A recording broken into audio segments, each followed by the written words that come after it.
Welcome back to another episode of Find the Line, presented by Against the Grain Design and Print, where we dive into real stories with real racers, the successes, the hardships, and everything in between, with your co-hosts Logan Cipala and Joe Falde. Produced by Luke Cipala, it all starts right here, right now, on Find the Line. Yeah, and we can do anything. Mama said it's true, and I put that on everything. Mama told me one day I'ma blow up big and I'ma be a king. And my papa told me it's okay to sit where shit hurts. Don't forget your dreams, cause they'll get you through this so-called life they call living, but I call it strange. Woo! Oh, here we go. Special week. Welcome back to Find the Line, where we don't care if you're a knobby fan, paddle, bolted paddle, chain wheel, or even a steel paddle freak. All are welcome. This week, a big thrill for Luke, Logan, and myself. We had a friend and a listener that asked if he could be a FTL correspondent at Nats. Wow, so honored.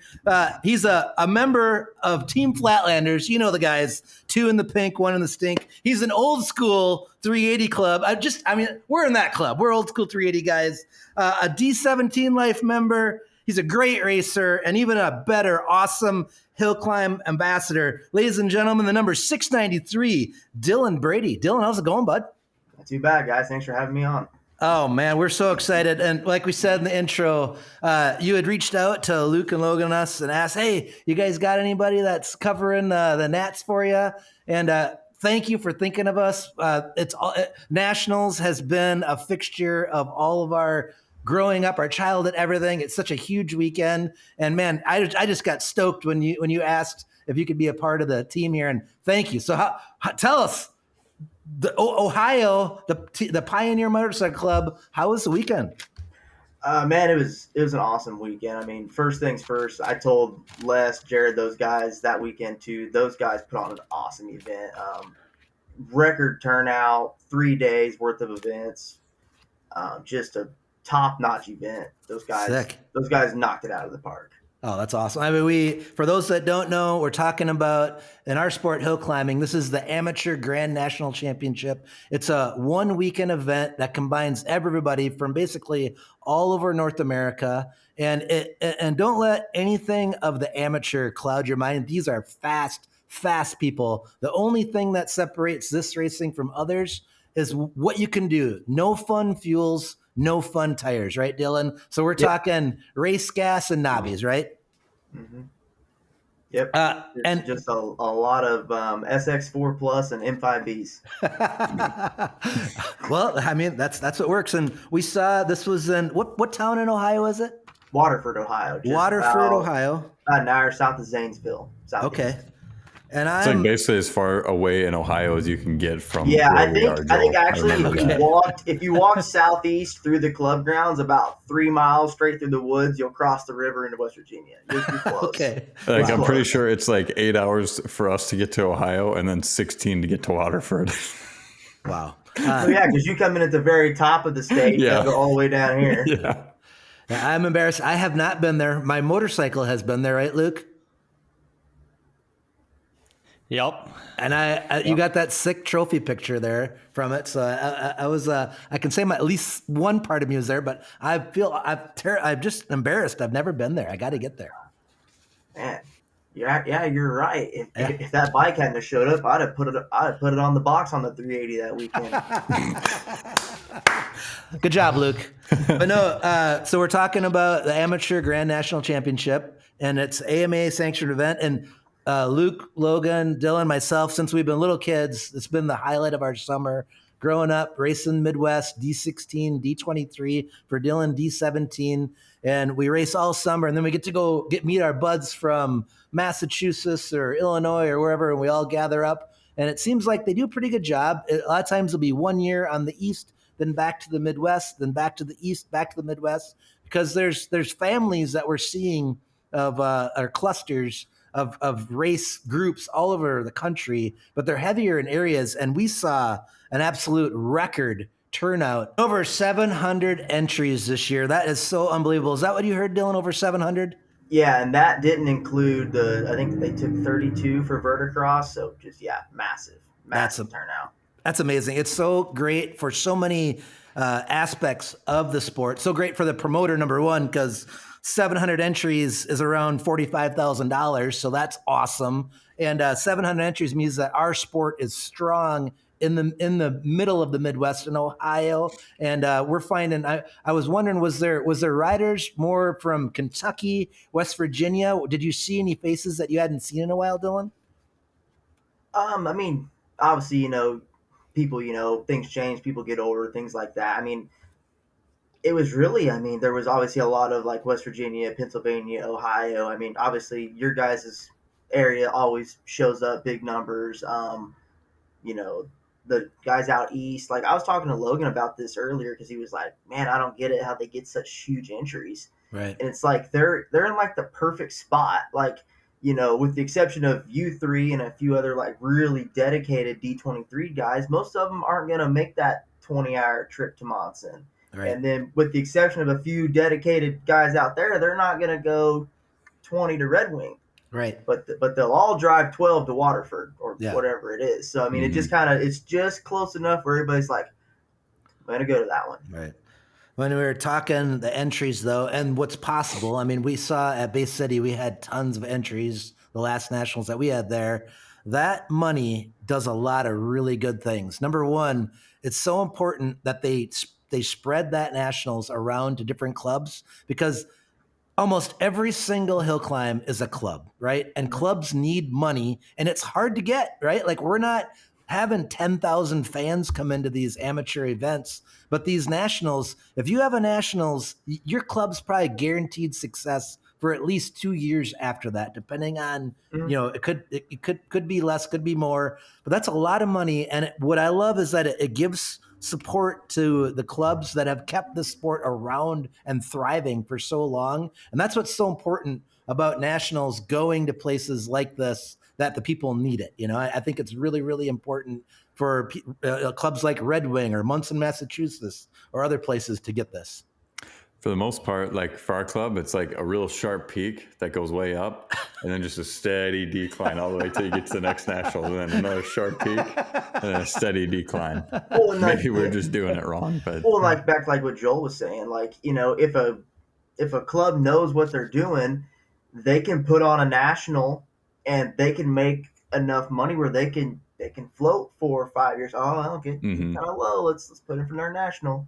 Yeah. Right. Exactly. And thank you, AMA, for not just giving all that glory to one club or not giving it to a single event and spreading it around. And I think that in my lifetime have done a pretty darn good job of mixing it up and taking and not keeping it in one region and not giving it to one hill. We had those couple years where it was at the Devil's Staircase back to back, and I think they had good intentions there, but I don't think they understood how much that money was needed in the other clubs. Where the Dayton Motorcycle Club's thriving from their pro event, they didn't need a national event there. But other than that, so we're talking tons of entries, and then with that they got the gate, they got concessions, they got merch.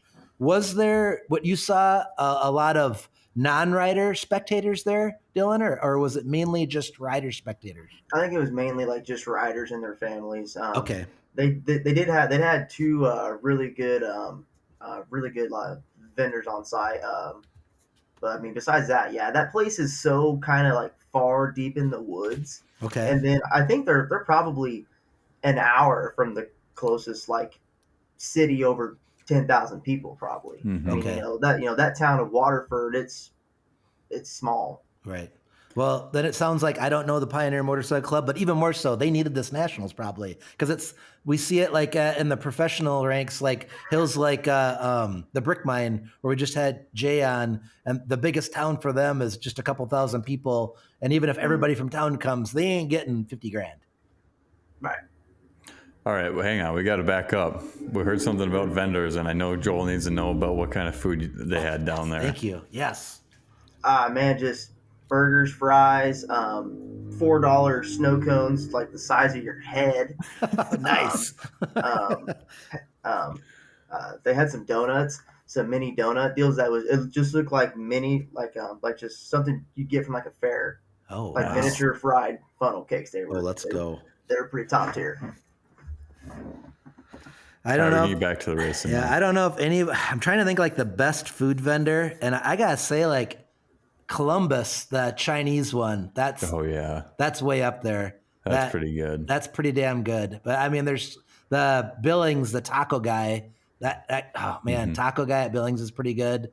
Get out there and support those vendors. I mean, there's a guy that came to was it? I can't remember which one he went to first, Washington, and then he wanted to go to the Idaho race. And I think he went all the way from Washington to the Idaho potato race to be a vendor because he was having so much fun doing it. I think I remember that. Yeah. The vendor asked Carrie, "Hey, can I come?" He's like, "If you want to come, we'd love to." I'm having a blast. Yeah, I want to come. And he drove all the way down to Idaho to the potato race just to sell tacos. Freaking awesome.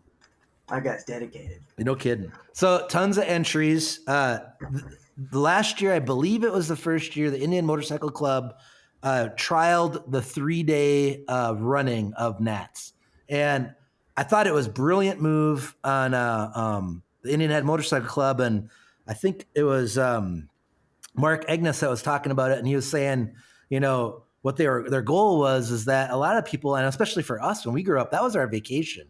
And it sucked when you got done and it was 10 o'clock at night and you couldn't go out to eat. If you had little kids, nobody got to go to the pool. And they were trying to get everybody home at night so that they could have supper as a family, go to the pool, hang out. If you're above 15, have a couple beers. 21, have a couple beers with your friends, or whatever. And I think they nailed it. And I heard a lot of really positive people talk about it.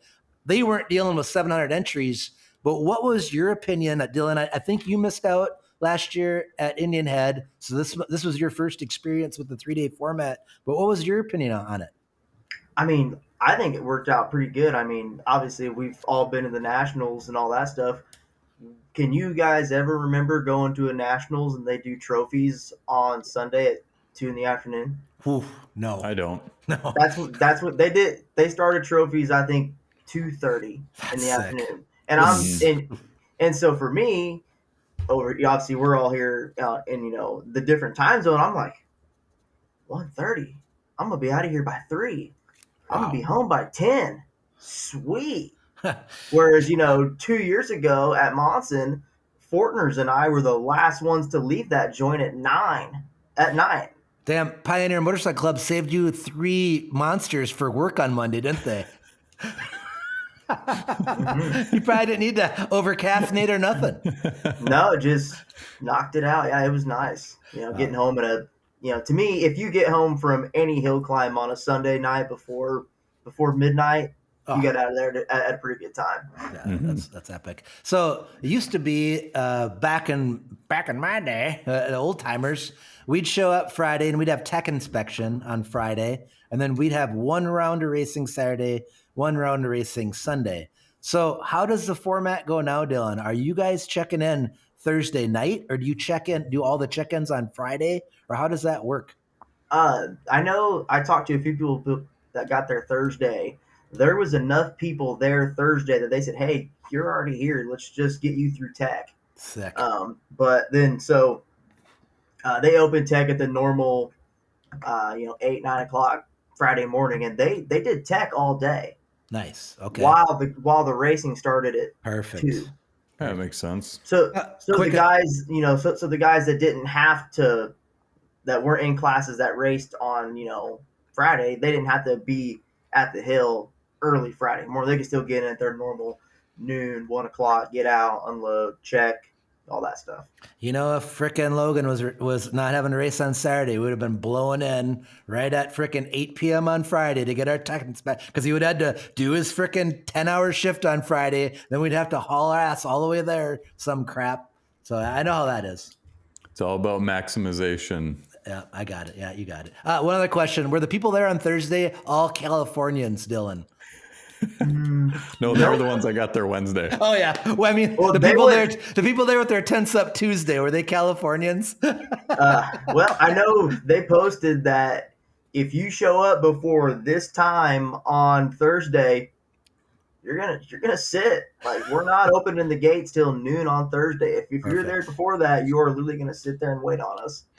And for all those overachieving dads, that's a good note to read, right? I tried that once at our race, and everyone just thought that because they were from Ellsworth, they're special and they should get in whenever they feel like it. That sounds Now, about wait a right. minute. Define special. I've been to Ellsworth. I've seen some people. Yeah, You're most not- people from Ellsworth are extra special anyways. You're not wrong, Dylan. You're not wrong. So Friday, then the racing. What classes were there on Friday? Do you remember? Did they try to format it like kids on this day and this day, or how did it kind of work? Was there a field each day? Friday was all the youth classes, the plus 40, plus 50, and the stock wheelbase classes. Nice. Okay. So, obviously they go in, figure out how many are in each class, so that way they got the same amount of rides on each lane. So that way, you're not just, you're done on the right side and there's 50 guys lined up still to ride on the left. They kind of do it so they space it out pretty well. Did all the classes ride one day and another ride the next day, or were any of them two in the same day? No one did two on the same day. So they started with those classes on Friday. Okay. And then the remaining classes on Saturday, 600, two-stroke, 750, they finished their first round. Okay. Saturday morning. Okay. Then in the middle of the day did verticross. Okay. And then after that started the second round of the guys that ran Friday. Okay. And then nice. Sunday finished it. Oh, man. Yeah. So, and then, obviously, you got people going through the program. 700 entries, if everybody takes their allowed 2 minutes for the AMA, we're going to be here till 11 o'clock at night. And there's a group of us, and someone mentioned that. Someone else popped in. Well, I see 2 light plants on top of the road jump. Looks like they're prepared to go into the night if it need be. Wow. So they were prepared to run with the lights on. So they had their bases covered. Wow. But luckily, like I said, they finished Saturday 700 rides and verticross, and the sun was still up. That's impressive. Mm-hmm. Yeah, they knocked it out. And it wasn't even like smooth too, like, just the dust, wiping the lenses off the timing lights, like getting bikes off the hill that didn't make it up. I mean, it wasn't just perfection. They just made it happen. That's good. I mean, that's a good club, and sounds like they had it well planned out. And I love the fact that I know as growing up as a kid, like that was the one thing that was special about nationals was you'd have that one damn rider if you got a couple classes or whatever on Saturday, and you had to frickin' sleep on it on Sunday. It's so bad. And it didn't matter if you did good or you did bad. You just never slept worth a damn, right? And it was just that sweat. You're sweating that next ride, and I love that anticipation, the nervousness. It kind of helped build you as a rider and racer to manage that. I remember every time that I'd be leading after Saturday in any class, you'd spend the next fucking 24 hours just justifying how the hill's not going to be faster the next day. And every single time it's faster the next day, it don't fucking matter. It could downpour 3 inches overnight. It could dry out like the Sahara. Bay City was 3 foot deep powder, and every single freaking time it's faster on Sunday. Damn it. It just don't matter. I think the only one I ever went to where the majority of the Saturday time stuck would have been that 15 Nationals in Waterford, Luke, where they had the turn. I mean, I know the top 5 of us in 450 class, it was all from Saturday. Same, I think, with the top 5 in the 600 class. Joe won that one with his first ride. I got second with my first ride. Nate got third with his first ride. Like, that was the one time I could, but it's, all those classes might have been Saturday rides, but like you said, somebody's going to figure it out at some point. Mm-hmm. Somebody's going to find a way to go faster. And that's what's cool about it, is who can figure it out, who can adapt. You're not safe. No. And I just remember the nervousness is like growing up, district racing, and, they'd just call like the mini junior class, and then all the mini juniors would just gather at the bottom, and you'd just kind of go. There wasn't a written order. But then Nationals was the first time that you had your pro style starting gate where, I'm riding frickin' 6th. and I'm after Jason Northrup. I'm like, damn. I'm like, he's gonna have to show me the way, and you'd be sitting there, and you had to, you'd always be nervous. Am I in the right spot? Or like it's like you could get the anxiety off dad or mom if you were, you had to be in your spot. And I just loved all that growing up. I think it just helped you grow as a racer and rider, And then so now what they did this year was they kind of set it up to where you had time between your rides. So like, wherever you kind of rode in one class, you would kind of be somewhat similar, just so you would kind of have like time between your rides. Okay. Where, I unfortunately drew the short straw there. I drew second, sixth, and second. I was like, shit. that's a bummer. Yeah. And then I looked in the 450 class where I was sixth, and I was like, oh, that sucks. There's 82 guys in the 450 class. And then I see Kane Brown, AJ Angus, Chris Chartier. Ooh, okay. Okay, I get it. I get to watch a few heavy hitters right off the bat then. Right. That six is feeling a lot better. Yeah. That six felt a lot better. You were convincing, just like Logan, that after the seventh rider, that hill was going to go to shit anyways. So That's what I told him. And then it's funny. It's like I remember telling him, "What if I told you it was already hard?" And I will say, so after the first round, I was fifth in 450, and I ended up ninth. So not very many people figured it out. I mean, wow. That's cool. Very cool. Sick brag too, by the way. Just kidding. So the Friday, it sounded like it went pretty fast then. The riding and checking in. What time do you think racing got done Friday? You don't have to nail it exactly, but about 7:30. Okay, so not too bad. No. So I mean, you got time the sun to go. was still up. Yeah, going to town, grab some dinner. No, that's awesome. And then Saturday, that must have been obviously the longest day of racing. Did you make it? Does it lights? Did you make it before they had to pull the lights out, or how'd that go?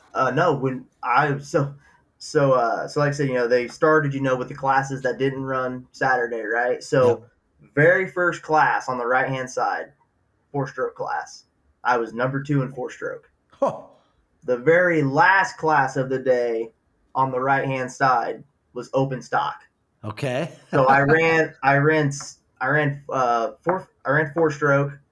Then next class was 450. So I literally took my boots off and put my tennis shoes on because I'm not wearing my boots for the next 12 hours. Right. And I just had all this time to, like you said, just sit there and just stew and go, it's getting slower. It's getting slower. I can see it. I can watch it getting slower. Didn't get any slower. How did it work on the bottom? There was a lot of rides. On Saturday, after they finished the round of rides, did they skiddy the bottom at all? After they got done, did they ever treat the bottom of the hill and restart with the grooves or with the whole shot grooves or anything? They didn't. I heard some rumors that some of the youth got their hands on some rakes and took all the powder that had backed up against the backstop and filled all the ruts like 6 feet out. Oh, really? Okay. All right. So then you're seeing guys first thing in the morning going, that was my line I rode yesterday. Who filled it up? There's guys just shoveling ruts. Okay. Wow. At like 7 in the morning. Okay. Because I remember that was an issue at Bay City, was when we had that rain. There was like a lake on the bottom, and we couldn't touch it until they completed one round. Mm-hmm. And then after one round, then you could treat the whole shot area or whatever. Mm-hmm. So, and with all those runs, how did that area hold up? I mean, That place is pretty hard. I mean, okay. The ruts really, there was probably 6 or 7 lines per lane. Right. And none of them got like foot peg swing arm deep. Because that place, that place, once you get so far down, it's just rocks. Okay. All right. And that's what I was wondering, because with all those runs, like anybody that's done Midwest hill climbing, a whole shot is so freaking important. Like you gather all your momentum from the log to the light, right? And on that hill, maybe not as critical, but still hyper important to gather all that momentum to suck up. And I was wondering, you start getting all kinds of blown out ruts in the bottom, that gets really tough, Yeah, like that place, the ruts, and like what it was is, obviously, amateur stuff, yeah, you guys in the pro stuff don't really get a lot of shovels at too many events. I've never really seen. I've seen a pick at Devil's Staircase a couple of years, but at that place, there'll be a rut that's pretty good for a while, and then once it starts to get kind of a crook in it or whatever, it's too hard to dig it straight, so they just move over, start a new one. Yeah, it's funny, like the pro events that I've been to, either it doesn't matter whatsoever, or they're It's not, everything. or there's so few bikes there, there's just no destruction of the whole shed area, So like the at the BMC, like I've never seen such crooked, snaky ass, crazy lines, but generally the whole shot's not critical to a super elite run. But they don't even allow you to touch the bottom. Like it's pretty hard to worry about a whole shot when you look at the hill in front of you and there's like 5 million bumps and ruts that you have to avoid or try to fall into. It's like, trust me, the first 10 feet ain't gonna make or break me. Yeah, it ain't gonna affect me. No. A little rumor. I heard that that Bobby Cipala has real estate tax due there. Is that the hill? Is that the one where she pulled it out of the trailer and kind of schooled all you boys? I think Dylan, me, Chad, Allfish, and Dog still all have nightmares. The worst part was is she didn't even pull it out of the trailer. Todd pulled it out of the trailer. Todd signed her up. She literally had no idea she was riding until like Friday. Till we pulled in. Yeah, till you guys pulled in. Had no idea. And I think she ended up 6th in the 125 class that year. That's killer. As off the couch as it gets. The best. Well, when you got Hall of Fame talent like that, it don't go away, Dylan. That's just how she goes. What year was that? 08. Yep. 08, yeah. That was the first time I went out there. Wow. That seems like a lifetime ago.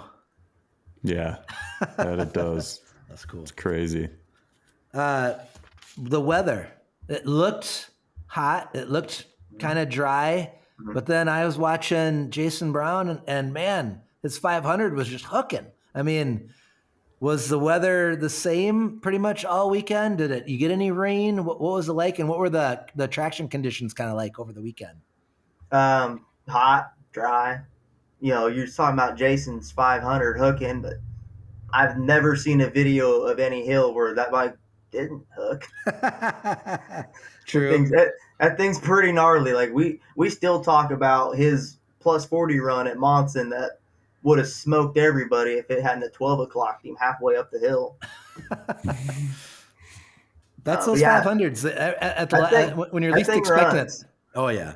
But you could just that place is just, it's such a hard surface. Like you can water it, but if it's too hard, it's just going to shed. Like you could tell the spots where they were able to get some good water and get it in there with the dozer. Cause, the start had good traction and then you came over that little roll into the step up. All that was nice, good stuff. But once you got up on that face on the road jump, and then after the road jump, especially, you just hoped.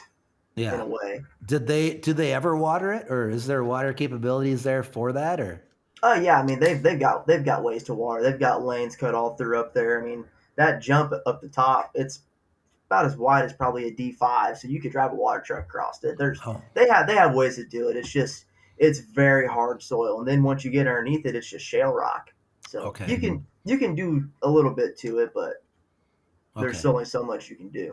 Right. Is that part of a bigger complex? Is it just a hill climb hill there, or do they have other riding facilities there? They've got some woods there. They've got some trails. They actually have 2 different hills. Oh, really? They've got a hill in the back part of their property too. So when you go there for a district climb, it's pretty cool because you race one hill Saturday night and the other one Sunday morning. Oh, sick!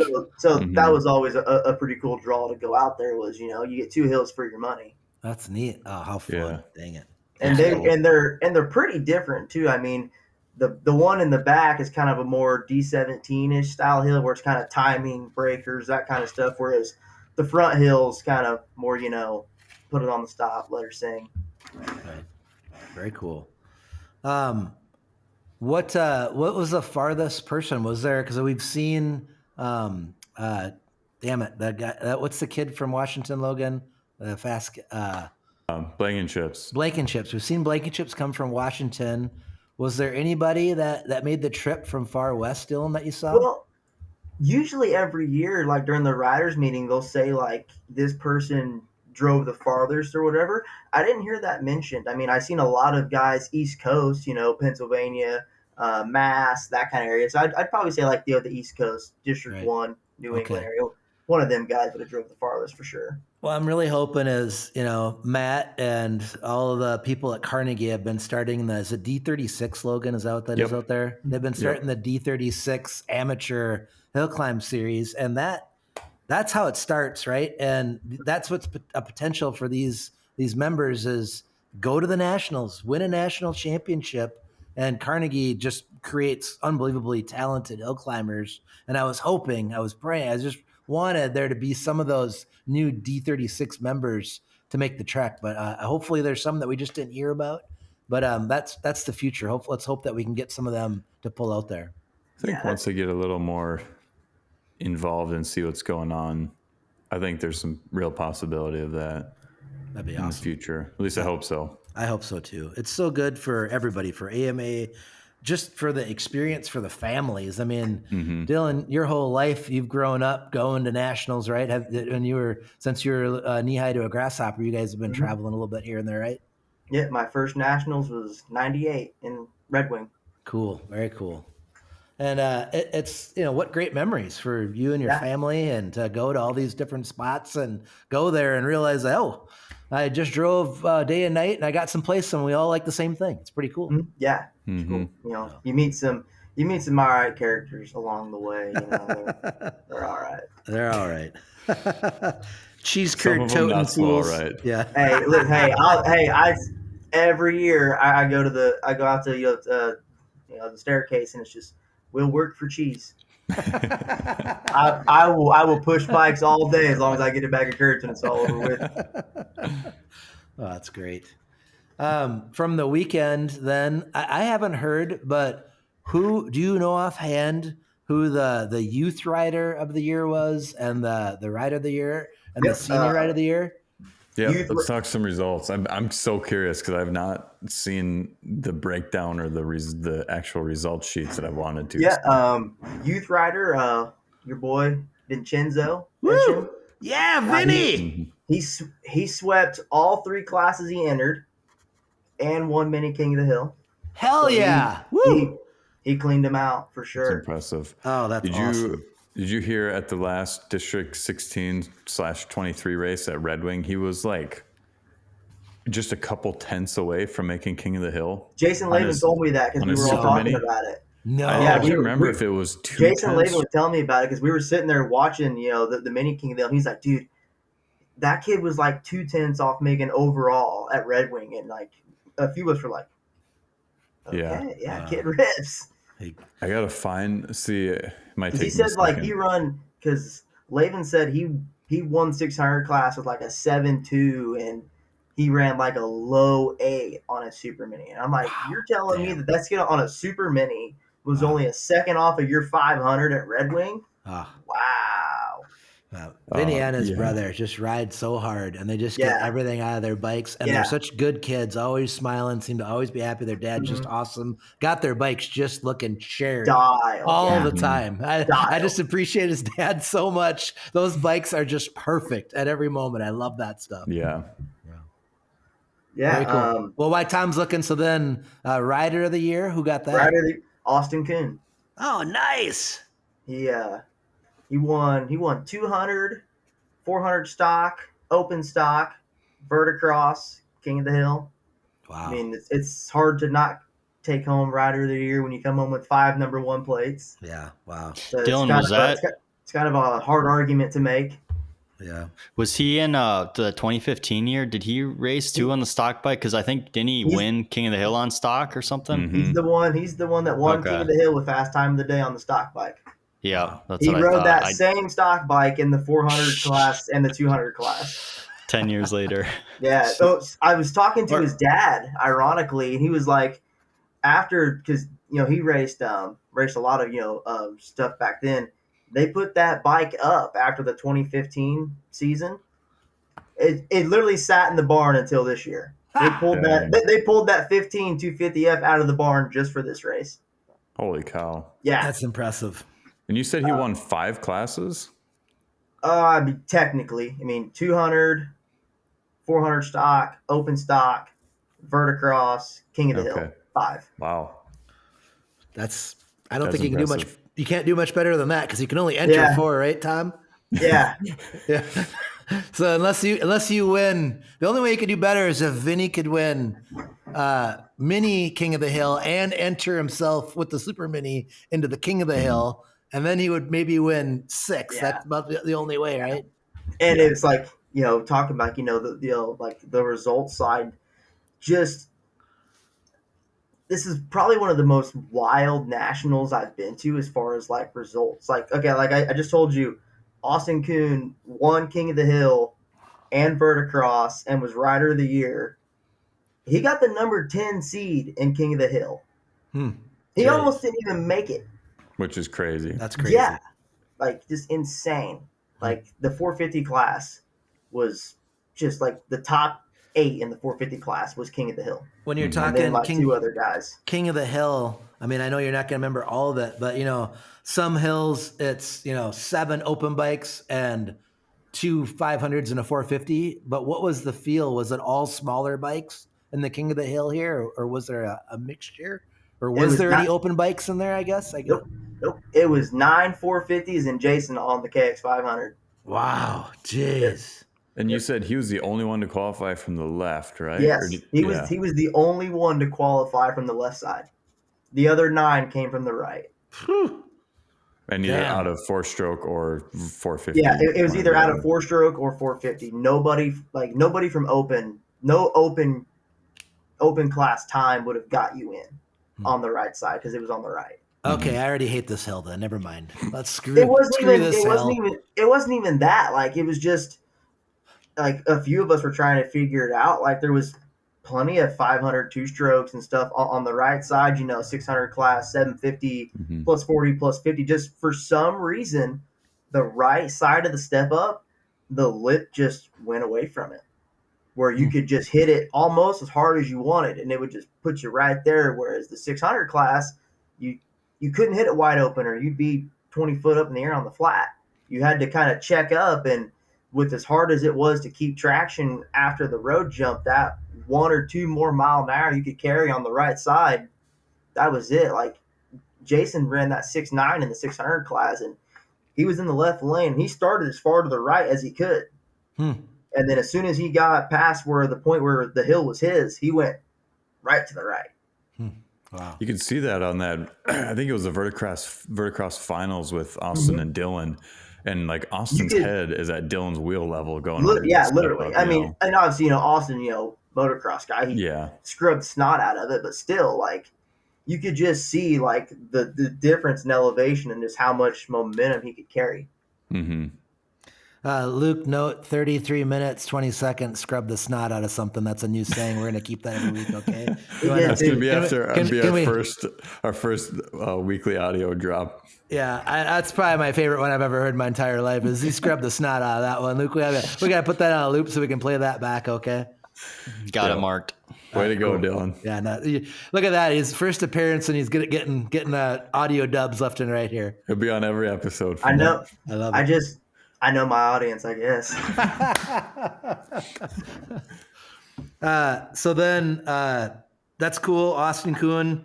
I mean, it's funny being old, like the stock class, like I kind of don't love that being a part of the rider of the year, but I totally get it. Like growing up, when I would ask my parents if I could ride it, they'd be like, that's the class for people that are learning to hill climb, right? Like that's and I can't get it out of my mind. Like that's for people that haven't got the extensions and got, like that's how my parents would always be like, you're not riding that. Cause I'd asked when I was younger or whatever to ride it, but I get it. Now it's different.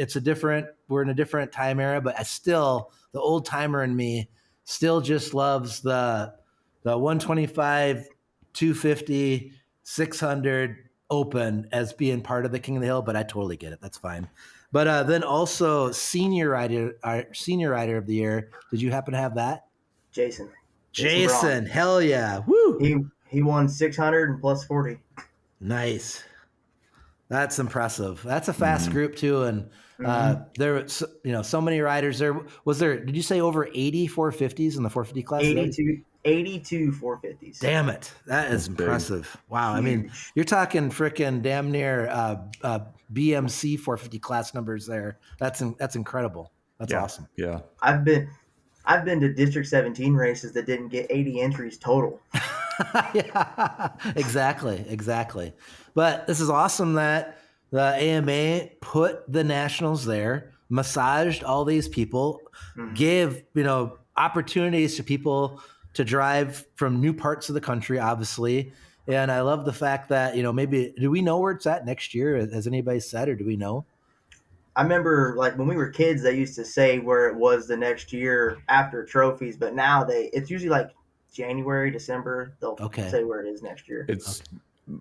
It would be very unlikely for it to be anywhere except Monson or a hill climb in that area, just on how it goes. Because I tried to tell Mike that we wanted it next year, but it can't really come back to us after Redwin just had it. So it's likely going to go. Yeah, because now what they've done is they've got like that rotation kind of deal set up. Yeah. I heard rumors of where it could be, but nothing's like set in stone. Well, you don't have no official title. What's your rumor? What's your rumor about telling? We love that. It's what's the one in New Hampshire? Canaan?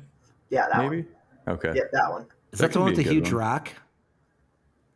No. Well, it's the same promoter actually, but that's Laconia Bike Week. It's a different hill from the Canaan one. That's the one where the one in Canaan is the one where it's the video.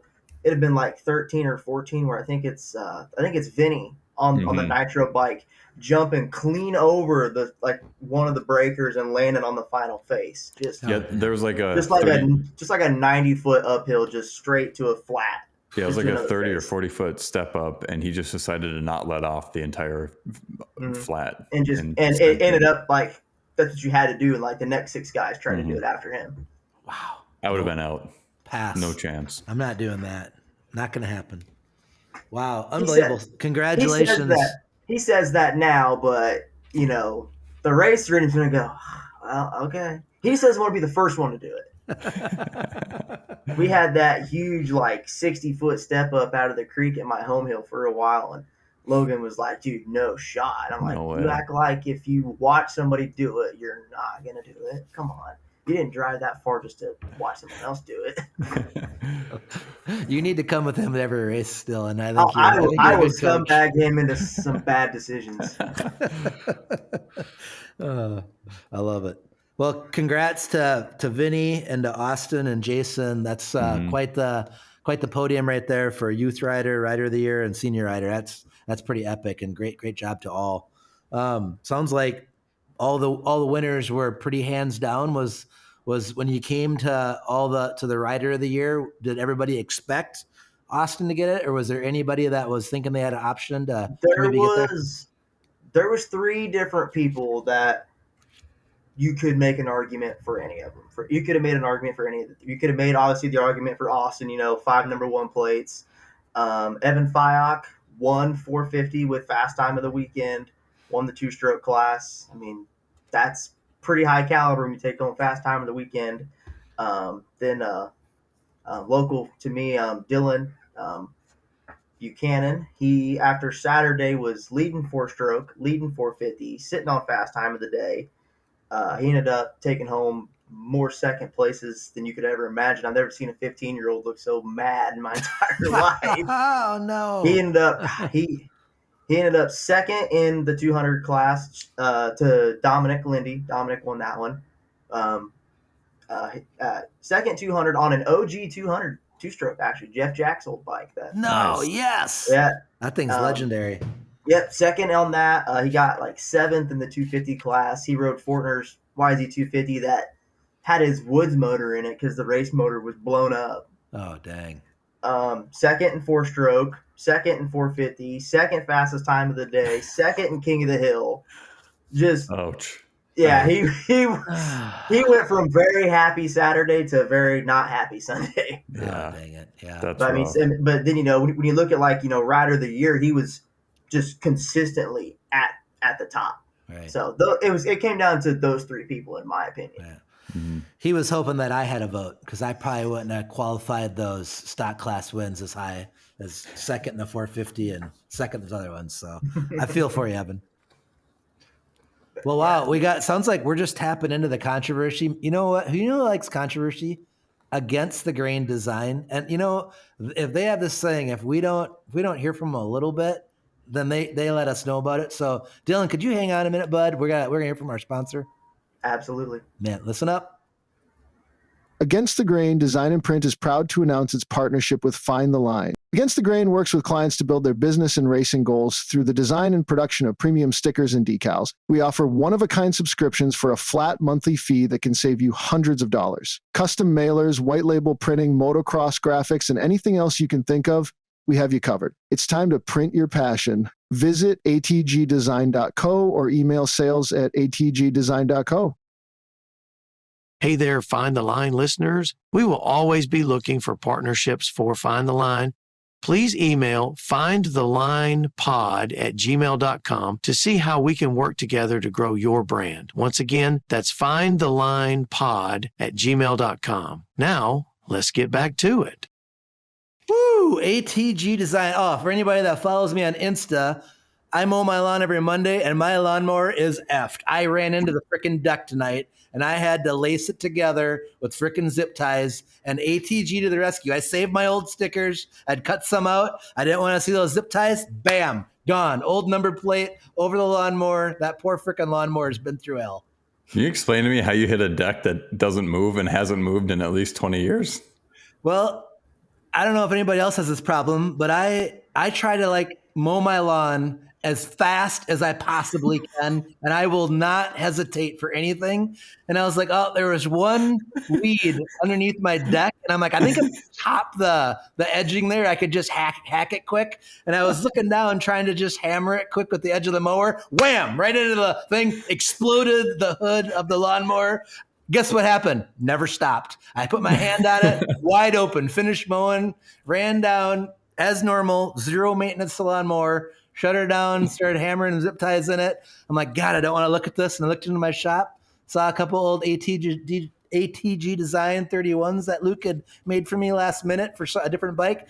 Wham, wham, gone, problem gone. I mean, it's just ATG Design solves everybody's problems. It's awesome. It's crazy because that might be the one thing in my life that makes me feel like I'm not screwed up in the head is because I love mowing my lawn. And every time I'm done, I just stand outside and look at it. There's something that just makes me feel a little normal. Something is actually wrong with you. That's totally normal behavior for a Midwesterner. No, you mow it as fast as possible, and you always have something else going on. Like I had chicken breasts on the smoker. I'm checking them on my phone. I'm mowing. I had 37 minutes, 20 seconds to mow the bottom half. I ran over anything that was there and said F it. And yeah, Logan's the guy out there just with the ruler and the scissors getting it perfect. Joel's the guy who's like, I'll change motor blades all day long, but I'll be damned if I pick up a stick and throw it out of the yard. Yeah. I got a sign that says FedEx guy, drive through my yard. I don't care. Okay, sidetrack. It also doesn't help that you have children to feed where if I just do nothing all night, I just shrug my shoulders at Morgan and say, I don't know, figure it out. Or we'll throw some shit in the air fryer. True. Yeah, that's true. It's I've got nobody relying on me. I haven't got the New Balance yet, but I'm so close. I mean, I will not have a pair of lawn mowing shoes because I just can't be that dad yet, but I'm so close. It's just I can't, no, you can't do that. Nope, I can't go there. I'm not going to do it. You basically, if you have a pair of shoes for mowing the lawn, you basically admit that you're a idiot. The only way that I'll have a pair of lawn shoes just for mowing lawn. Shoes just for mowing lawn is if I'm part of a bowling league and part of a golf league. I have to have both of those secured before I can have that, and I have neither as of right now. So all right, let's try to keep it that way. Yeah. Talking about you can still consider yourself a hill climber for a little longer. For a little bit. Talking about the whole deal is just I guess Let's throw something in the air fryer, I guess. Whatever. That place that I had you guys stop at and here for lunch coming home from Pennsylvania. Oh yeah. The one I told Logan about all the time. Mm-hmm. If I open that curtain right there, I can see their sign. That would be dangerous for me. It was dangerous when I first moved in. Especially if they're open at like 10:30 at night, right when I get done mechanicking. I'd just be like, you know what? I'm walking to Gross Burgers. Mm-hmm. What is the name of it? Gross Burgers. The guy who started it back in the 80s, that was his last name was Gross. Didn't I go there with you? Yeah, you were with us. That was damn good. Yeah. Believe it or not, Dylan just told you that you were there right before you said that. Sorry. I can literally see it from that window. All right, we can stop picking on Joel and get back to racing. All right. He's gonna. That's why I was sidetracked. I was looking down at what we were supposed to be talking about. So, Nationals, obviously 700 entries, just a ton of bikes. There had to have been some tight racing. What was it like to win a class? Were you cutting tenths, hundreds, thousands? Where were we at with that stuff, Dylan? Thousands, yeah. Serious. Cutting thousands.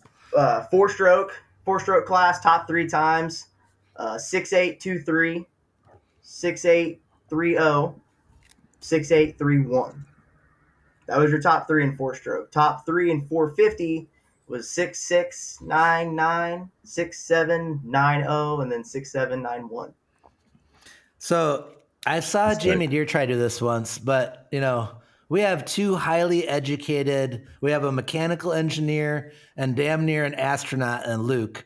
What are we talking on like actual inches? Do we think from a 6699 to a 6690? Are we talking like inches? You think? Are we talking, centimeters, millimeters? Like, what are we thinking that the difference is on these people? I think you would have to like take the Hubble and put it up and turn it around and look at it. Like, you can't see 1,000. I want to see. If I have a pen up here, I can help us out. Luke, do you have an idea? I mean, damn it! I've heard people say that you were one of the most intelligent people to ever graduate Ellsworth. That was a lie.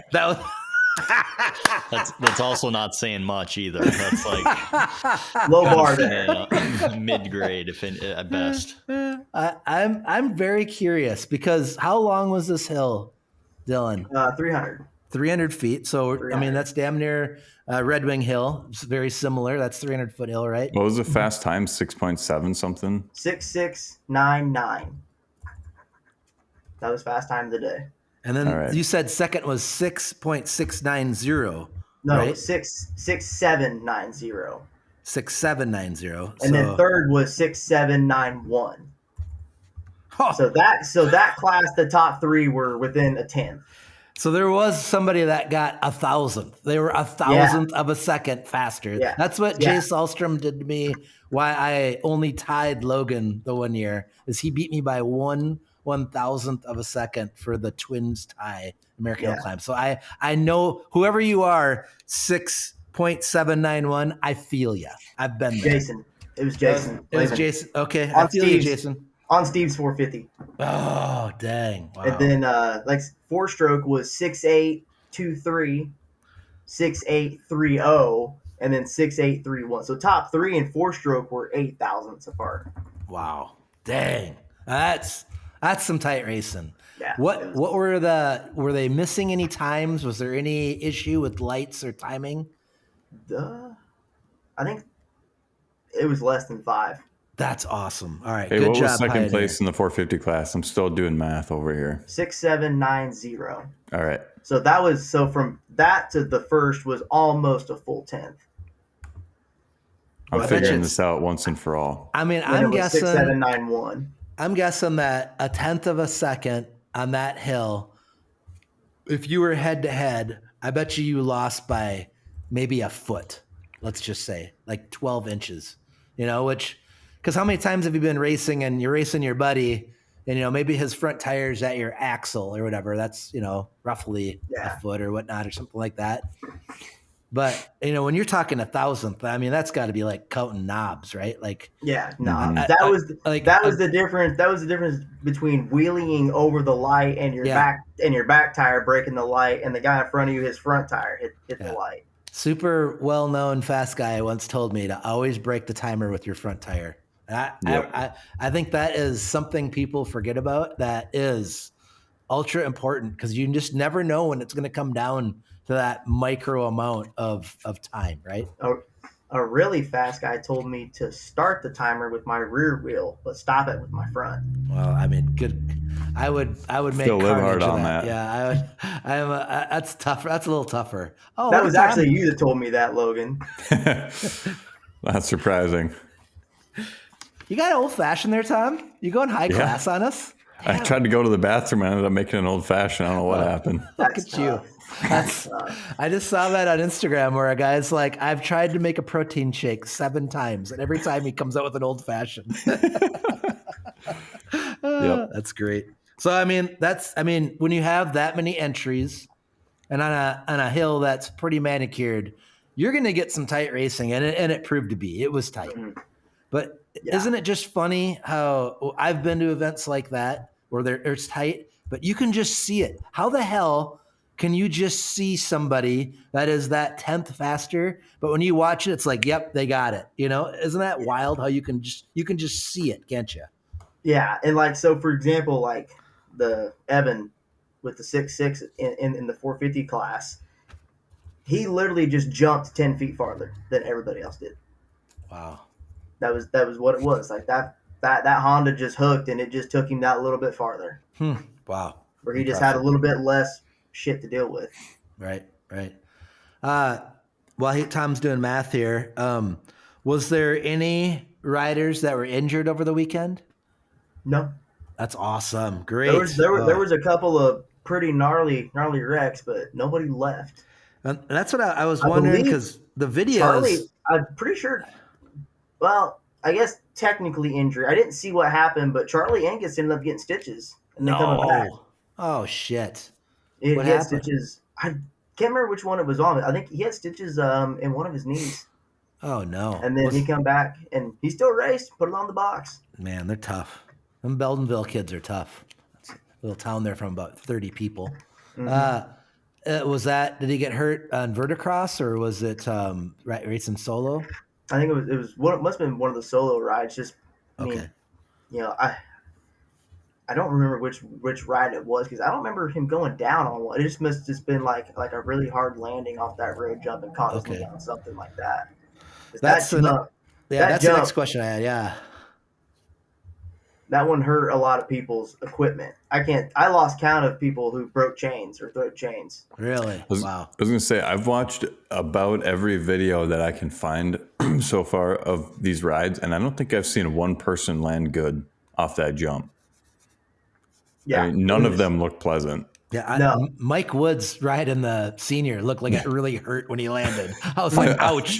I'd be willing to guess he still feels that today. Yeah. Well, I'll tell you, just like traction was just like at a minimum. And it was almost to the point where if you had more horsepower, it would hurt you because you couldn't put it to the ground. Mm-hmm. I can't tell you a single open class bike that landed that road jump back wheel first.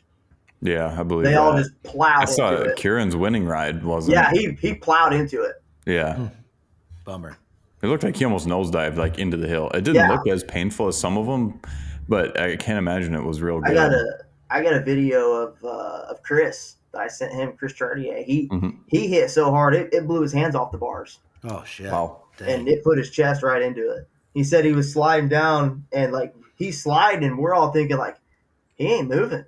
He's sleeping. He goes, dude, I couldn't breathe. I literally couldn't breathe and couldn't move my arms. Wow. Ouch. Dang. Yeah. I can't remember what year it was, but one of the Devils races, it was really bad. Like we were flatlining so bad, and that was when I had your Bandit, Logan, and I was just sweating. Oh, that was the second year was really bad because the first year they made the jumps like tiny because they thought we were all amateurs. Yeah. And then I think enough people bitched, they made it like the pro setup, and then the jumps are obviously huge. Yeah. Because I remember landing hard on every run there. Yeah. Oh, I was so thankful that I got over without blowing my freaking cases out of my bike. It was just awful. Yeah, for sure. I remember that one in 2011 because I think you had just got the Bandit, Logan, and you landed off one of the jumps and you lost a chain or something like that, and you just had a giant scrape down your chest because for some reason you didn't run bar pads back then. I'm And, sure Luke probably lost it. and literally the clamp just went like right down your chest. That's believable. Oh, that's bad. That was also the year that you bunny hopped the KX 500 over the middle jump. Yep. Oh, memories. Broken That was the chains, year road that chains. Jason Northrup unexpectedly put more pressure on me than anybody ever has in my entire life. What did he do? I was leading after the first day and rode last, and he was last in order, and Jacob Prieb had beat me, and Jason didn't know, so before he rode, he came up and shook my hand and said, "Congratulations." Oh, bad. That's pressure. Yeah. That's pressure. It's like, oh man, now I gotta do this. No, it's for real now. The Verticross. How did they seed the Verticross? I think they did seeding just random draw. Okay, all right. Couple. I know there was like an odd number, so a couple people had buys to get the bracket back into like the 16s or whatever. But Okay.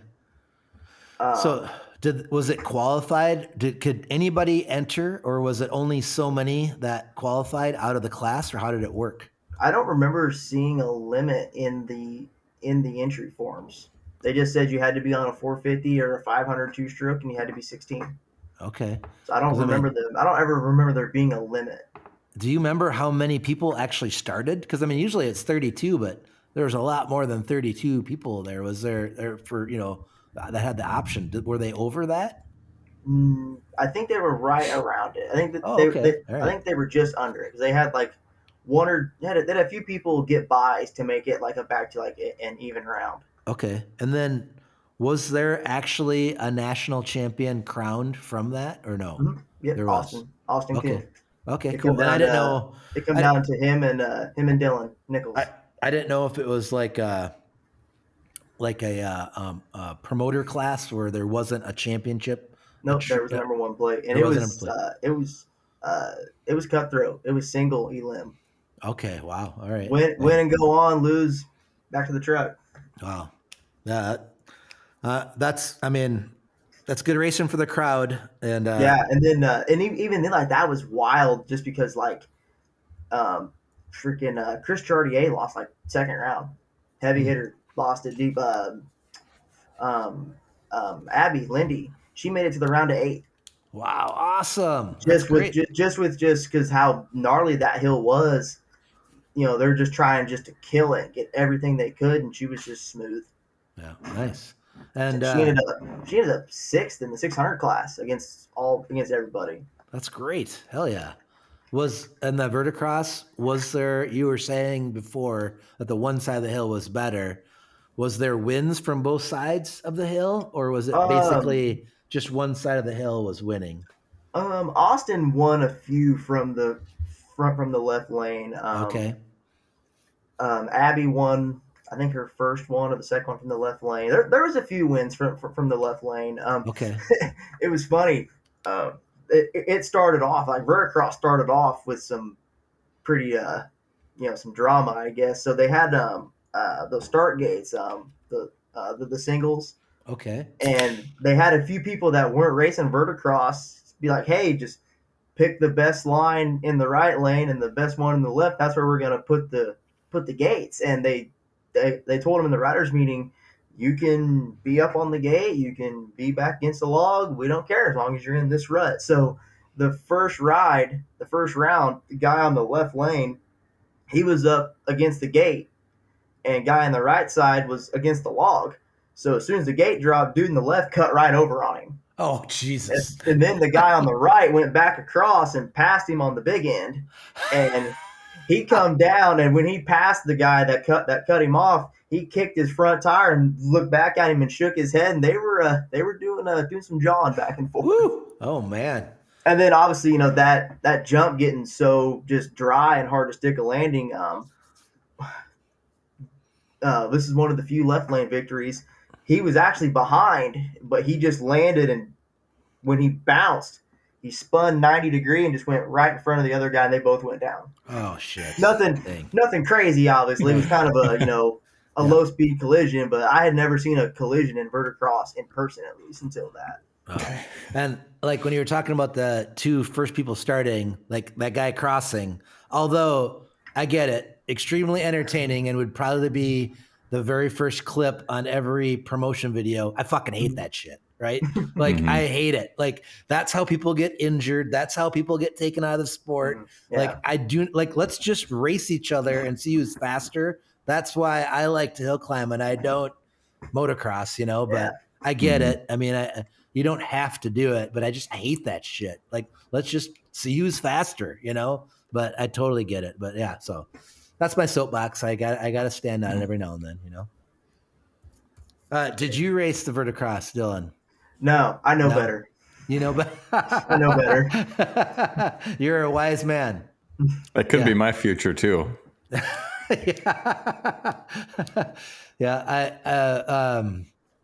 Don Earhart's wife always knows when I qualify for the verticross in the Rockwell. She's like, "You're out, right?" And I'm like, "Yep." She's like, "Okay." That's like actually pretty dumb. I was talking to Mike about it, and it's like it is literally the lowest payoff, and it's the worst risk versus reward class that we have in the entire sport because it's almost no pay unless you're in Motoclimb, and most definitely the highest risk of any class. Like I'm in a freaking neck brace for 3 months for like $340 that I could have potentially won that day. God, it's Tom, it's absolutely stupid. I've got 2 broken femurs, one snowboarding and one riding verticross. Guess what? I don't do both of anymore. Yep. Go ahead. Speaking of that, you know, that neck brace, what are you now, like 6'8", 6'9", because you're stiff neck, you're that little bit taller than you were before? It's going up every day. Yes, Dylan's a weekly guest, folks. Love this. Pile him up, pile on him. I don't know if you didn't hear or nobody's heard it, but Nathan just got me with one that cut deep too at Bay City, just out of nowhere. He's like, "Hey, I heard they had to rob a baby giraffe for that neck brace so you could wear it." I'm like, "Where did this come from? I didn't even ask for it." Love it. Oh, yes. Good. Nathan. It was impressive. Good. And then, of course, Nathan just says it with no smile and just looks away. Yep. I was just speechless. Like I had nothing for him. Oh, that's great. Back at Nats. So Dylan, you know, we see, you know, lots of different tire manufacturers, and at Nationals, it's got to just be a knobby. And, you know, a lot of the times you'll see one tire or one setup. I saw some people running really short. We saw obviously stock class bikes, but was there a tire that you saw maybe hooked up a little bit better, or a setup that you thought maybe worked the best?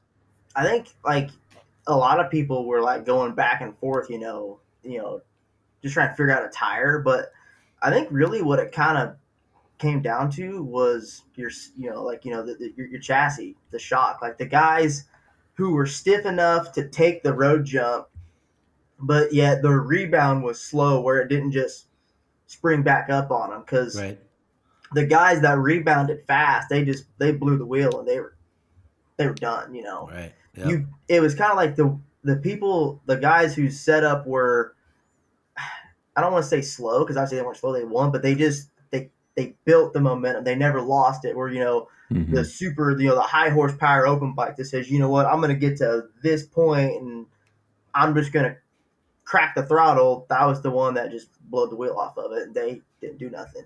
Right. Just being smooth, I guess. Smooth is everything. Right. So, and then you basically, I mean, you would charge into that step up and just soak it up as much as you could, land on the throttle, and then just do not lift. Like all the, you know, top 10 and 4-stroke 450, you came off the road jump wide open. You didn't let off in the air. You didn't try and time it. You were like, I'm landing, I'm going to pull, because if you chop the throttle, you're done. It looked like that step up landing in transition was everything. Like that Jason Brown's run I just watched on US Hill Climbing. Man, I mean, it just looked like you couldn't have done it better. That had to be a big aspect to that hill, right? Yeah, like, you know, and there was a few people that tried to just be like, okay, well, if I can't time it, I'm just going to hit it wide open and just try and land in the face and carry it. And nobody could do it and then keep the momentum to hit the road jump up top. Right. All the fast guys were the ones that could just soak it up real smooth and just lay it in there. They're really in like but you didn't want to land like flat because that landing had so much just marble power. You kind of had to land on the back wheel and just Right. No. just lay it in there on the throttle. No. That's like Austin's run. It was like just beautiful watching. Like he soaked up that first roller so good and got the tire to the ground and then soaked the step up perfectly. Yeah, and then like he soaked it up and he was level, and then just right at the right moment he just stood on it to raise the front just a little bit so it would carry. Yeah, like that. His wheels barely came off that first hump and he didn't even let off. It's so impressive watching someone that's that good and that smooth. And like so for cool. That part, like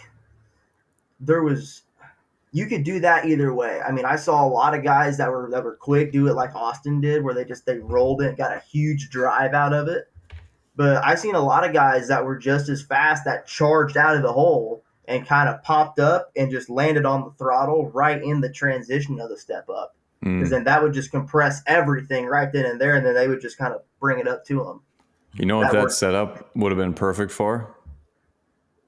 Could have pulled the old wheelie scrub out of my pocket. Oh, wow. No, you don't have that anymore. That died with your neck. We don't know that for sure yet. You got to give me a chance to defend it. True. That goes back to starting the timer with the back wheel. Yeah. Get pretty sure bike on them. Pretty sure Aaron Preeb owns the wheelie scrub too. That was probably the most efficient use I've ever seen of a wheelie scrub was that Bay City for Nationals. Aaron Preeb had like one of the best I've ever seen. Yeah. The other thing when I was looking at that hill, was there any, and I can't believe I'm going to say this. I mean, this is was there any fast quads? Because that just looked like, remember, what was that guy back in the day, Logan from Kansas, that used to just have Clarks. that? Tyler my Clark, God. Yeah. I mean, remember those, I don't know if it was like a 1400 cc Banshee or whatever the hell they had, but that hill just looked like something that he could have just fucking dominated on. Yeah. He probably would have won all that. I doubled the traction. Yeah. There was some really good running quads there. I mean, there's those guys, that District 11, they produce some pretty good quad. But it was just so hard. And then not only that, the margin for error on that step up on a quad was really small. So you all notice like that sound of like when a quad comes up short, it's just that thud. Yeah, that was just about every one of them. They would all just like hang the rear wheel on it and just that thud. Okay. And then it was just blowing the wheels off of it. I'm back to liking this hill. You could just hear the knobs just crying. I'm okay if open bikes aren't good, as long as quads aren't good, I'm okay. I'm back liking this hill again. It's not that open bikes couldn't have been good. It was, the high risk, high reward. It just wasn't there. I mean, if you were just like perfect and just laid it in there good and you didn't have a care in the world and put it on the stop and seen what happened, you could have made it happen. But it was really hard to time those too because they just accelerate so fast. Like Charlie rode Kirk's bike in 4-stroke and completely overjumped the step up first ride. Oh, yikes. So, at that point it's like, okay, well, it's really hard to time that because they move a little quicker. That might have been the stitches. Might have been, yeah. Yeah. Was there any Buells? Colton Landwehr was listed as a Buell. Said it was his first race on it, working the kinks out. Nice. Okay. Good deal. Cool. It was an official open class then, because if there's not a Buell, not really an official open bike class, so that's good. I'm glad that we had a Buell in there. So we got to talk about Dylan. What classes did you ride, bud? I rode 450 and 4-stroke, and then I rode open stock.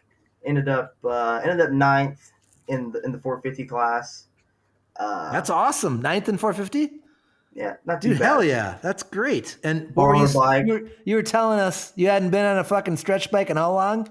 It'd have been October of like 23. Damn. I didn't know it was that long. Jesus. Yeah. It was the weekend I was telling you about where Fortner and Kane and I went to Waterford for their state race, and the truck broke down on the way home. I do remember that. It was that weekend. So I mean, it was, and then it wasn't even my bike. I borrowed Fortner's.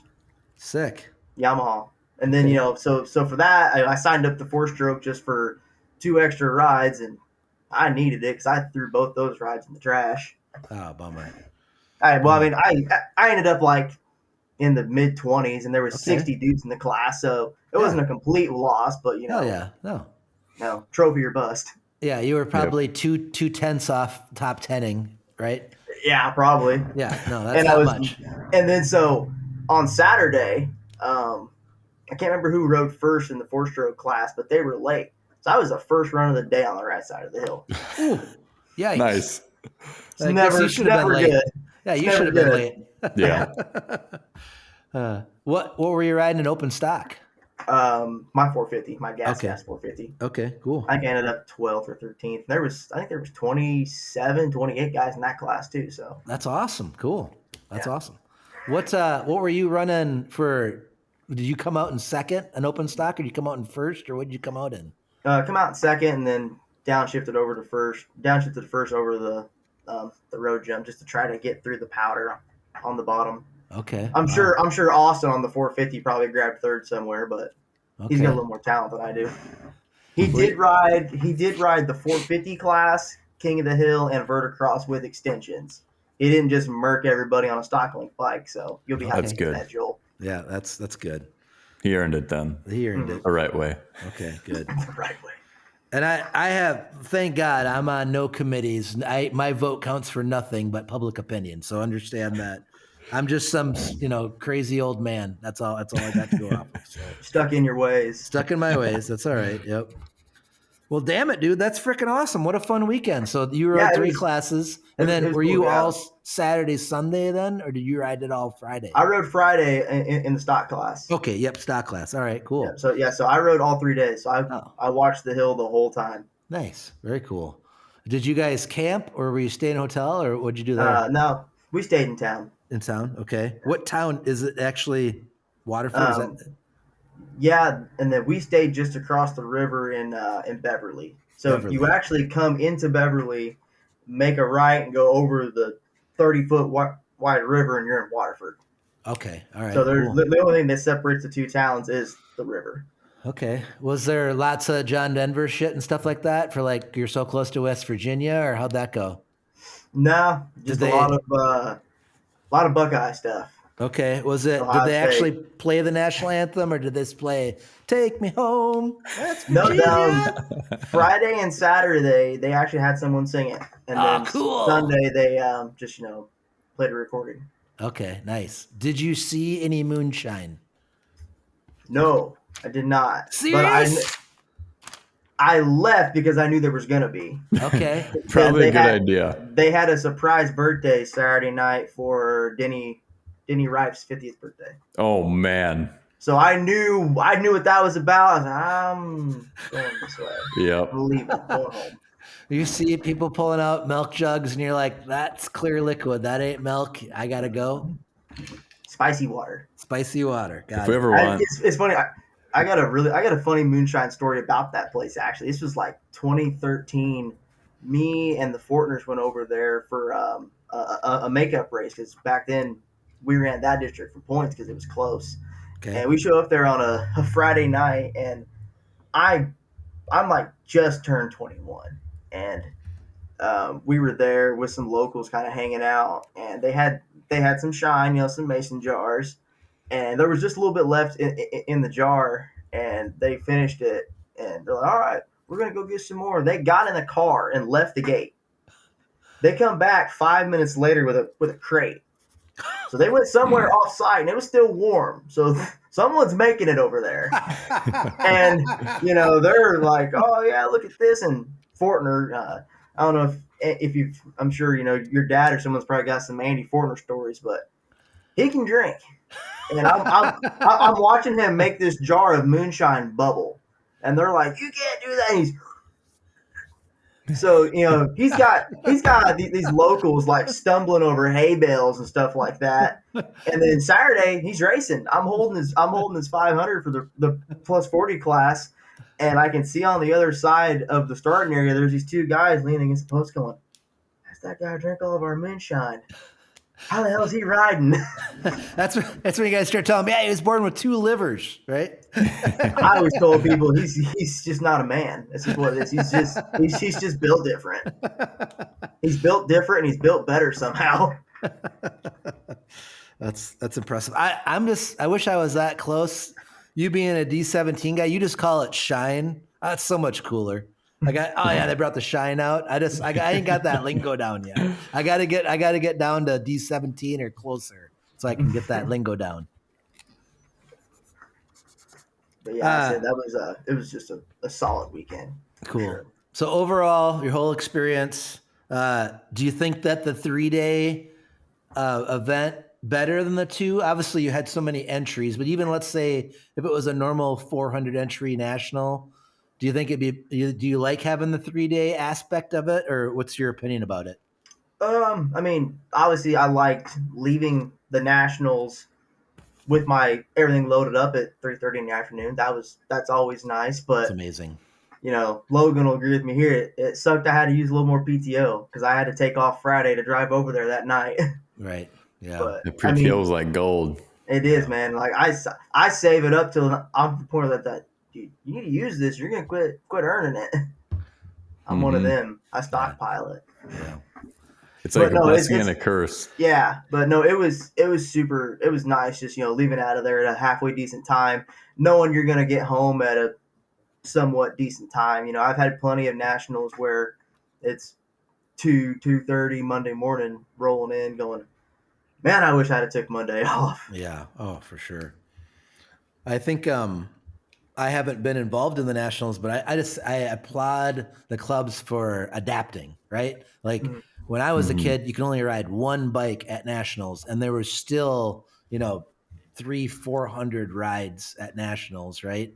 And then they adapted 2, 3, now 4, and good for the clubs. Adapt, come with better systems, and I like the fact that everybody would love to be done at 4 or 5 o'clock every day, but to be done before dark on Saturday, to be before 8 on Friday, and before 3 on Sunday. Amazing for the overall experience, because you don't want to leave and be shot, right? Like you want to leave wanting more, And the other thing that's important is nationals is about family and kids. To me, might be more to somebody else, but to me, it's about those little kids and the families. And I want them to have sunshine and energy for those award ceremony.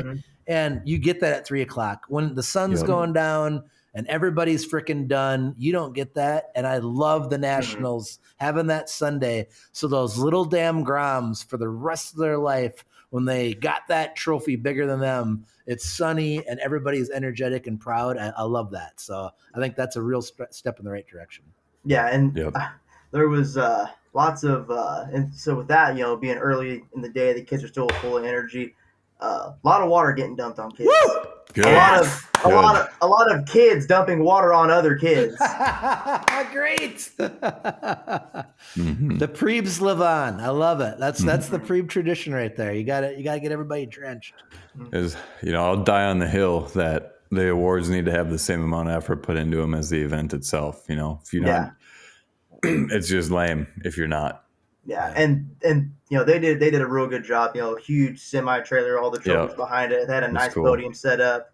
Something that I noticed that was I thought was really cool was, all of the classes for the kids. 10th place walked up, and when 9th place walked up, he went to the kid and gave him knuckles and went in line, and then and it just kept kind of carrying. Awesome.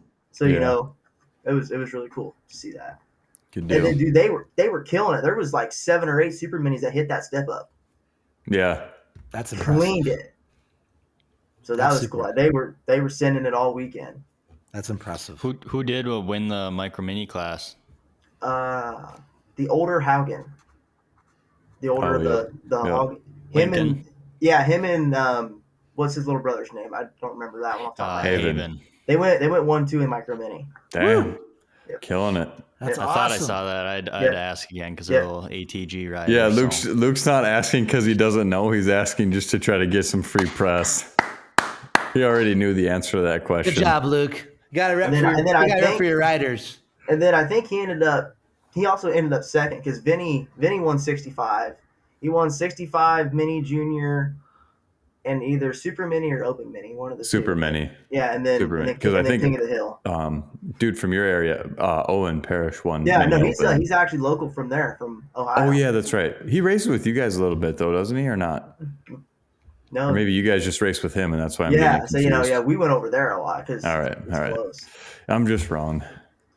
Typical. Took me 29 years, but I'm wrong once. I can't believe he actually said it. It's the first time. Right. Can we get that? We got 38 minutes on this recording, Luke. You want to hear? Can we get that on a loop too? We got two of them tonight. This is a big That's night. actually dangerous to have a pre-recorded of me saying I'm wrong.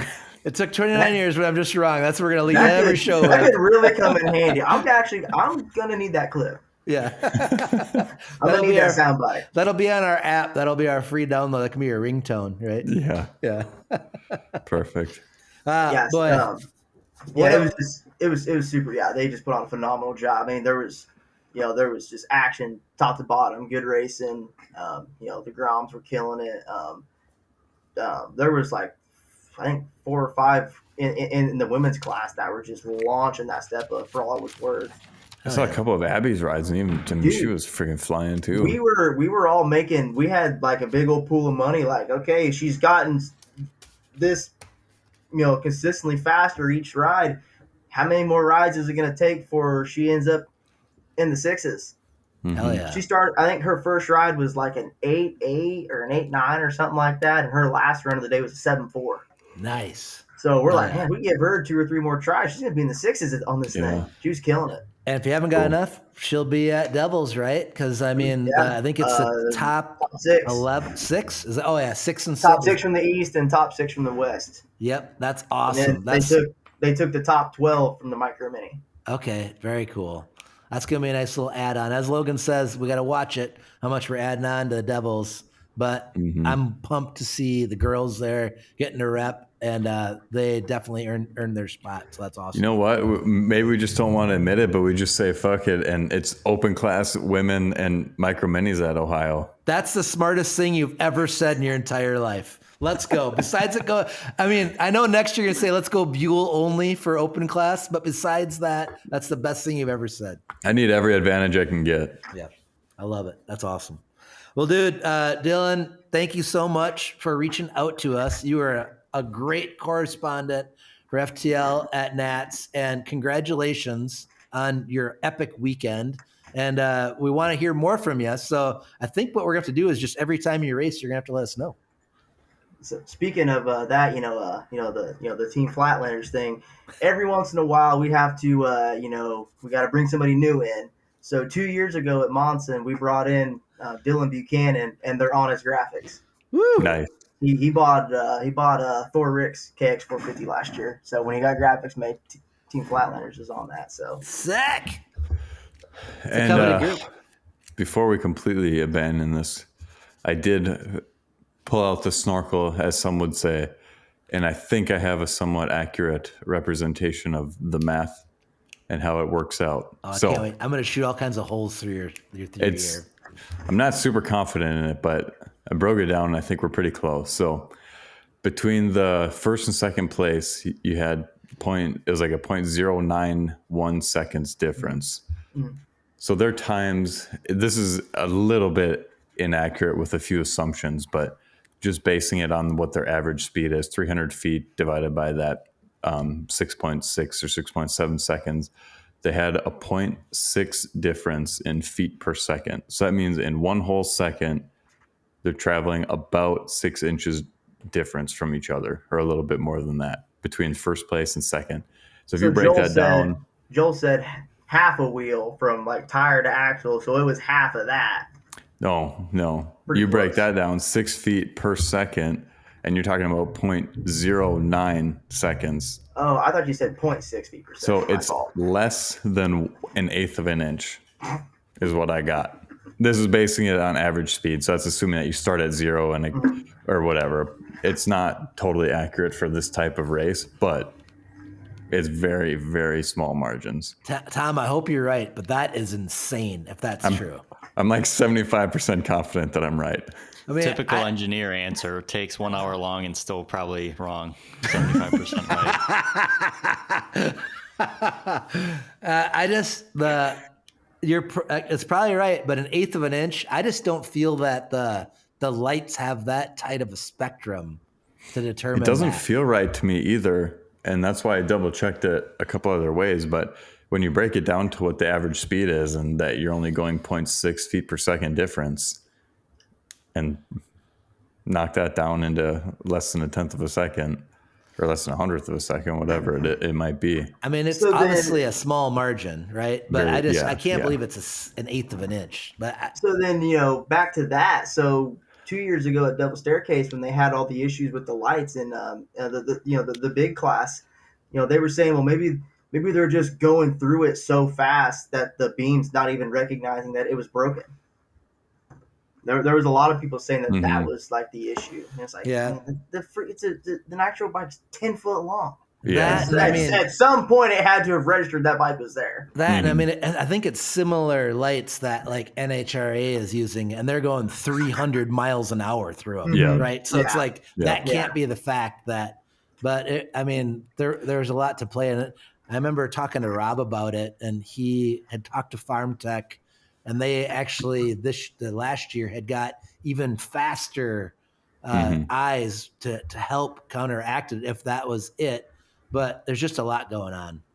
And contrary to many people's popular belief, we aren't actually going 80 or 90 miles an hour on our hill climb bikes ever. No. We're lucky if we go half that. Yeah. Yeah. And that I know for sure. Right. We go 40 feet really fast, but we ain't going 300 miles an hour. No. Yeah. No. But you know what? If they want to put it on a flyer that we're going 200 miles an hour, I'm fine with it. Whatever. As long as it gets spectators through the crowd, money in our Man, pockets, it's a win. as long as it gets people through the door and money in the guy's pockets. Yep. Oh God. I can't even tell you how excited I am for like other educated people to message me to tell me how wrong you are. I just can't wait. I can't. Like I wait. said, 75%. That's like a joy for me. I'm just gonna be like, yes, here comes another DM. What's it say? Oh yeah, no, he's here's where his math was wrong. That's where Yeah. Well, okay, so then for that, I got a good one for you to do then in your spare time, Logan. I remember there's this thing I seen on Facebook a while back where it was like talking about how fast a top fuel dragster is, and if you got a top fuel, they base this off like the fastest quarter mile time recorded, where if you had a dragster sitting there at the line ready, and 8 miles back, you're in, a brand new Z06 vet, and you're in that vet holding a steady 200 mile an hour. When you hit the tree and the light goes green at the same time, the Corvette still loses at the end of the quarter mile. I'm going to need you to break that down for me, see if that's actually true. I can do that. I just needed some paper together, a few thoughts, but it actually, it's probably pretty accurate. Yeah, they're saying that that Corvette at a 200 mile an hour flying start, a quarter mile down the road, the dragster's going to come from a dead stop, catch you, and pass you in that quarter mile. Yeah. I got to get back because local to us, Dylan, there's the Brainerd Nationals, and that's where John Force and all the big boys come to play.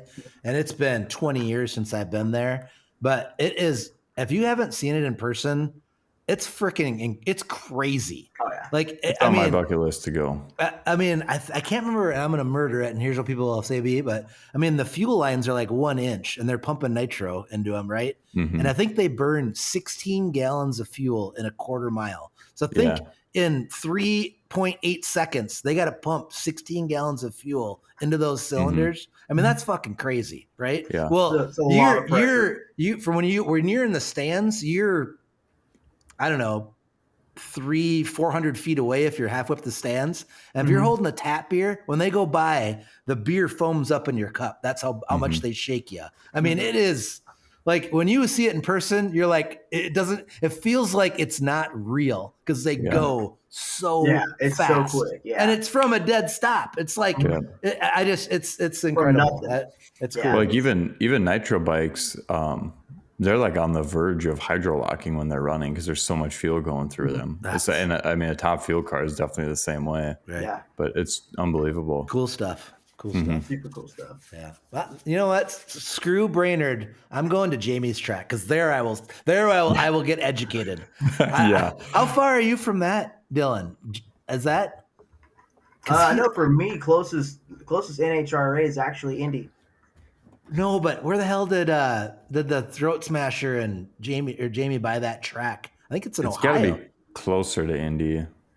Yeah. Either ways. Oh, where they do War in the Woods or whatever it's called. Yeah. I'm not sure where that's at in like for the area, but I know one of my good buddies from here that I go and ride with for moto. His dad's got a car that he's went down there and has won a few times down at. Okay. Nice. Real quick, does anybody have anything caught in their chain? Mine's my deck. We've already went through it. I hate my deck. I got nothing else. I'm pretty content, I think. I think I'm going to wait one more week to release my big one. Okay. All right. 'Cause I don't need to add fuel to the fire after the episode that's coming out. Yeah. Before this one. Right. But yeah. Very, very honored. I had a very famous person that called me just to give me their caught in their chain, and I was honored to hear it. I can't say any names, but it was Catching awesome. on. It was catching on. Yeah, I love it. All right, boys, it's getting late. We don't want to burn Dylan out. Dylan, we got to have you back. Dude, you killed it. Thank you for your energy, your effort. Thanks for being such an awesome correspondent for us, for Nats. And more importantly, thanks for being a competitor and just giving it your all at Nationals. That's awesome, dude. Would you say he's the best correspondent we've had on the show? Yes, I would put him number one out of all the correspondents we've had. Great job. Something I haven't seen anything yet. I know that they changed the rule for the amateurs to get the provisional. It went from top 30% to top 10. So with them taking 10%, they had over 80 entries. If they did 8, I'm out. But if they do 9, I snuck in. Oh, come on, be nice. So then going back to the tight racing deal. Obviously Austin won Verticross. He won King of the Hill. He got 8th in the 450 class, and he was the 10th seed in King of the Hill. So it was, literally he come up for his trophy for the presentation, and we talked for a few minutes of there, just like how gnarly that 450 class was. Yeah, That's tight racing. that's cool. You top 10 that sumbitch, Dylan. That's awesome. Heck yeah. Not too bad for a semi-retired guy. Got to make my once or twice come out of the house. Good for you, dude. All right, boys, let's get the hell out of here. Dylan, thanks for your time. Keep at it. Thanks for having me, guys. Love it. See you kids around the block.